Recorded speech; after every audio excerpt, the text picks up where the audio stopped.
lengkap menerima kehadiran beliau dan ada beberapa hal yang kami bahas terkait dengan kesiapan perencanaan pembangunan ibu kota negara baru.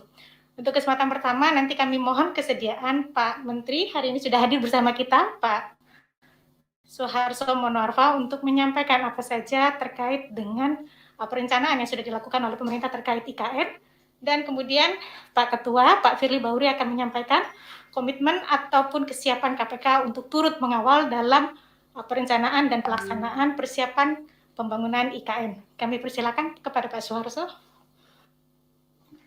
Bismillahirrahmanirrahim. Assalamualaikum warahmatullahi wabarakatuh. Yang saya hormati Ketua Komisi Pemberantasan Korupsi, Pak Firly, Jenderal Firly, dan rekan-rekan jurnalis. Alhamdulillah, hari ini saya memenuhi undangan dari Komisi Pemberantasan Korupsi terkait dengan rencana pemindahan dan pembangunan ibu kota negara IKN Nusantara yang undang-undangnya baru saja disahkan oleh DPR pada tanggal 18 Januari tahun 2022 dan telah disampaikan ke Presiden pada tanggal 27 Januari tahun 2022. Dan yang kami sampaikan kepada KPK pada pagi hari ini pertama adalah mengenai apa yang dimaksud dengan ibu kota negara, mengapa ibu kota negara itu dibangun dan untuk apa. Dan ibu kota negara seperti yang telah kami sampaikan di berbagai kesempatan, bahwa ibu kota negara ini dibangun dalam rangka untuk mendorong pertumbuhan ekonomi di kawasan timur Indonesia, karena kita tahu bahwa beban ekonomi Indonesia sebagian besar adalah di Jawa dan di bagian barat. Dan kita juga ingin membuka peluang tingkat produktivitas yang tinggi di daerah area yang baru itu, sehingga pembangunan ibu kota negara tidak hanya pembangunan IKN itu saja, tapi termasuk di dalamnya adalah pembangunan Kalimantan secara seluruhnya dan kawasan timur Indonesia, di mana posisi ibu kota negara pada saatnya nanti akan menjadi triangle dengan kota Balikpapan dan Samarinda. Kemudian kami menyampaikan bahwa ibu kota negara yang akan datang adalah ibu kota negara yang benar-benar dapat menjawab kebutuhan masa depan terkait net zero emission, karena pada tahun 2060 Indonesia mencanangkan untuk mencapai net zero emission. Dan kemudian juga bagaimana kita tidak hanya sekedar pindah ibu kota, tetapi cara-cara kerja baru akan kita kenalkan di sana, cara-cara kerja yang selama ini kerja yang silo-silo itu menjadi kerja-kerja yang kolektif, kolegial, benar-benar antara semua sektor-sektor di pemerintahan. Kemudian kami juga menyampaikan luas wilayah yang akan dibangun sekitar 199.000 hektar sebagai wilayah pengembangan, kemudian 56 ribuan hektar sebagai kawasan ibu kota negaranya sendiri, dan 6.700-an kawasan inti. Total semua adalah 256.000 hektar. Dan dengan luas yang luar biasa itu, 20% yang akan menjadi build up area, dan 80% akan dibiarkan menjadi hutan, sehingga wilayah IKN adalah wilayah menjadi forest city, kota hutan. Kita telah menyiapkan nursery, pembibitan, perbenihan yang menghasilkan 15 juta benih setiap tahun yang akan kita tanamkan kembali di tempat-tempat yang ditinggalkan menjadi gundul pada saat ini. Dan kita juga melibatkan masyarakat setempat untuk berpartisipasi di dalam pembangunan ini agar mereka tidak menjadi enklave atau terpinggirkan dengan kehadirannya ibu kota negara.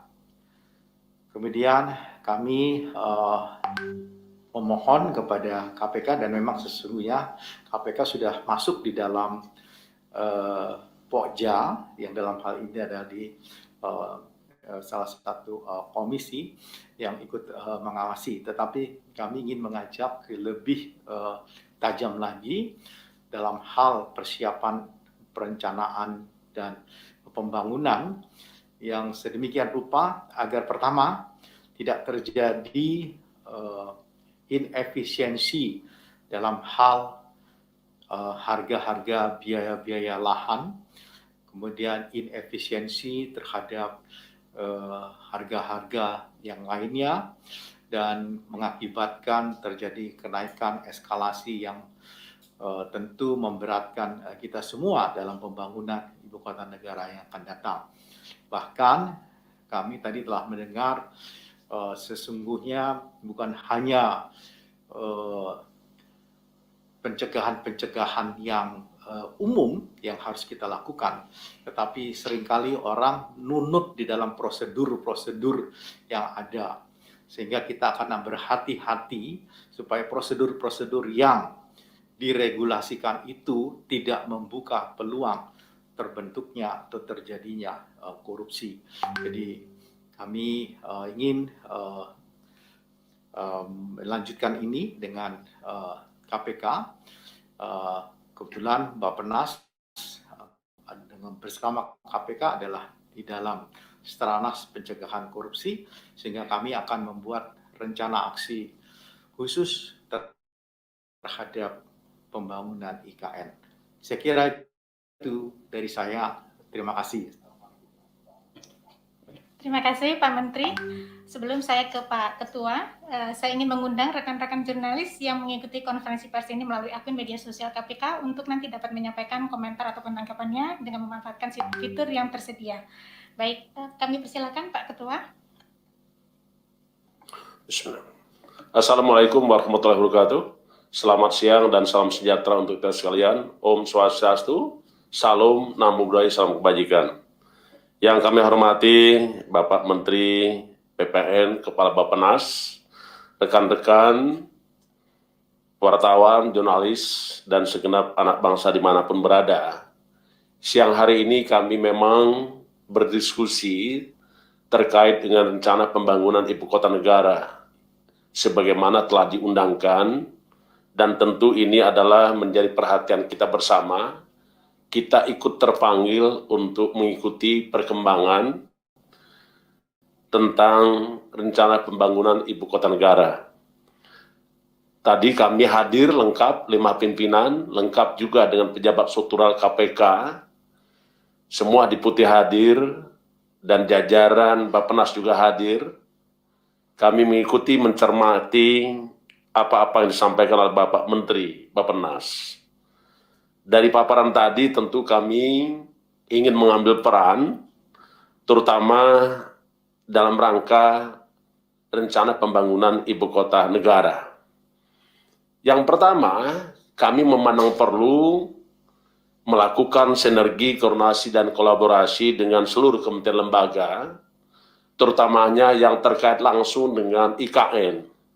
Setidaknya ada beberapa kementerian yang turut serta langsung di dalam perencanaan pembangunan IKN itu sendiri. Di samping Bappenas juga kami juga ikut. Saya kira tidak kalah penting adalah Menteri ATR BPN, Menteri KLHK, BUMN, Menteri SDM, Kementerian Keuangan, Kementerian PUPR, dan juga Kementerian Perhubungan. Saya kira kementerian lembaga tadi tentu memiliki komitmen yang sama dengan kita, sama dengan segenap masyarakat Indonesia. Apapun yang kita lakukan, tidak boleh ada tindak pidana korupsi. Baik itu karena pelaksanaannya maupun tidak boleh ada juga regulasi yang ramah dengan tindak pidana korupsi. Itu kata kunci orang pertama. Yang kedua, di dalam pelaksanaan pembangunan ibu kota negara, KPK mengambil peran sebagaimana amanat undang-undang nomor 19 tahun 2019 diamanatkan. Pertama adalah melakukan tindakan-tindakan supaya tidak terjadi tindak pidana korupsi. Jadi kita melakukan tindakan-tindakan pencegahan. Yang kedua, KPK melakukan koordinasi dengan instansi yang berwenang melakukan pemberantasan korupsi dan pemberian pelayanan publik. Yang ketiga, KPK mengambil peran melakukan monitoring atas penyelenggaraan pemerintahan negara. Tiga hal ini tentu seiring dengan amanat Perpres nomor 54 sebagai jabaran pencegahan tindak pidana korupsi yang kita kenal dengan Perpres nomor 54 tahun 2018 tentang Strategi Nasional Pencegahan Korupsi. Terkait dengan itu, maka rencana pembangunan ibu kota negara juga harus segaris dengan Undang-Undang 19 2019 dan Perpres nomor 54 tahun 2018 tentang Strategi Nasional Pencegahan Korupsi. Itu poin kedua. Poin ketiga, kami juga menganggap bersama-sama dengan Bappenas kita akan melakukan sinergi, koordinasi terkait dengan penyiapan segala sesuatunya, apakah penyiapan lahan, penyiapan pembangunan infrastruktur. Ini penting di dalam rangka tata kelola pemerintahan yang bersih dari korupsi dan mewujudkan pemerintahan yang baik dan pemerintahan yang bersih dan tidak ramah dengan korupsi. Yang berikutnya, KPK juga memandang perlu dalam rangka pembangunan ibu kota negara, meminta kepada pemerintah untuk melakukan persiapan yang baik, well prepared, dan juga perencanaan yang baik, well planning. Sehingga setiap tahapan pembangunan ibu kota negara, mulai dari perencanaan, pelaksanaan, pengadaan barang jasa, pembiayaan program, termasuk juga sumber pembiayaannya, diyakinkan bahwa tidak ada satu apapun yang bisa bocor akibat korupsi. Yang terakhir, kami juga menyampaikan dan menyambut baik dan terus akan melakukan monitoring, koordinasi, pencegahan terkait dengan pembangunan IKN supaya tidak terjadi korupsi. Karenanya, kami akan mengedepankan implementasi dari Stranas Pencegahan Korupsi sebagaimana Perpres nomor 54 tahun 2014 dengan wujud membuat rencana aksi nasional pembangunan ibu kota negara. Dan tentu juga kami berharap ada peran masyarakat, maka KPK akan membuka layanan publik dalam bentuk aplikasi Jaga IKN. Dengan demikian, seluruh masyarakat memberikan andil besar peran di dalam rangka pencegahan dan pemberantasan tindak pidana korupsi dalam rangka pembangunan ibu kota negara. Saya kira itu Pak Menteri yang perlu kami sampaikan. Rekan-rekan semua, saya kira demikian. Terima kasih. Saya akhiri. Wassalamualaikum warahmatullahi wabarakatuh. Om Santi, Santi, Santi, Om. Terima kasih Pak Ketua. Saya kira boleh kita minta waktu sedikit lagi, Pak Menteri, Pak Ketua. Mungkin ada pertanyaan dari rekan-rekan jurnalis. Kesempatan pertama kami persilakan untuk yang ada di ruangan ini. Oh, ada. Oh, Chandra. Oke. Nama dan medianya. Saya Chandra dari Medcom.id dan Metro TV. Mau nanya soal ini. Sampai saat ini sudah berapa persen persiapan IKN untuk dipindahkan nantinya? Pembangunannya udah berapa persen di sana? Terus yang kedua untuk KPK. KPK kan salah satu lembaga yang akan dipindahkan nantinya. Nah ini persiapan KPK apa udah dimulai apa belum Pak? Gitu. Ada satu lagi di Iya. belakang tadi saya. Ya, izin ya? Mbak Ipi, Oke. izin Pak Ketua, Silakan. saya Azhar dari Detikom Pak, izin bertanya kepada Pak Soeharto nih Pak. Ini nanti siang rencananya sejumlah purnawirawan Jenderal TNI akan menggugat UU IKN ke MK. Mereka menilai cacat formil dan layak dibatalkan MK. Pak, izin tanggapannya seperti apa Pak? Terima kasih. Baik, terima kasih. Dua penanya ya. karena saya lihat juga tidak ada pertanyaan dari akun YouTube KPK. Jadi hanya satu sesi ini kalau begitu ya. Kami persilakan untuk kesempatan pertama Pak Menteri berkenan tadi untuk menjawab 2 pertanyaan dari Saudara Chandra dan Saudara Azan. Baik, kalau soal pembangunan, kami pembangunan untuk ibu kotanya sendiri belum kita mulai, tetapi supporting untuk ke arah sana telah kita mulai, misalnya kita membangun bendungan Sepaku Simoy untuk penyediaan air, kemudian kita sekarang sedang menyelesaikan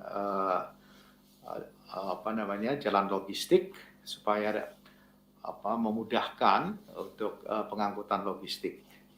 Kemudian ya tentu karena KPK berkedudukan di ibu kota, tentu KPK juga akan pindah di ibu kota Nusantara. Kemudian yang terakhir pertanyaan itu yang mengenai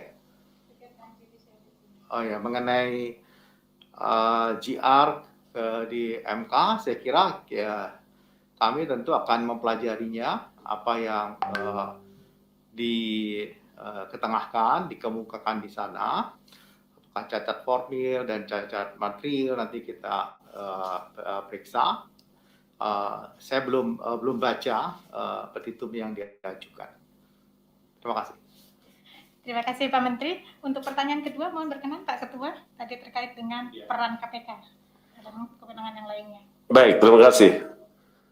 Ada beberapa hal yang perlu kami garis bawahi. Yang pertama tentang peran KPK, tentu kita tidak lepas dari amanat undang-undang. Sebagaimana tadi saya sebutkan, bahwa tugas pokok KPK sebagaimana pasal 6 Undang-Undang 19 2019, huruf A disebutkan melakukan tindakan-tindakan pencegahan supaya tidak terjadi korupsi.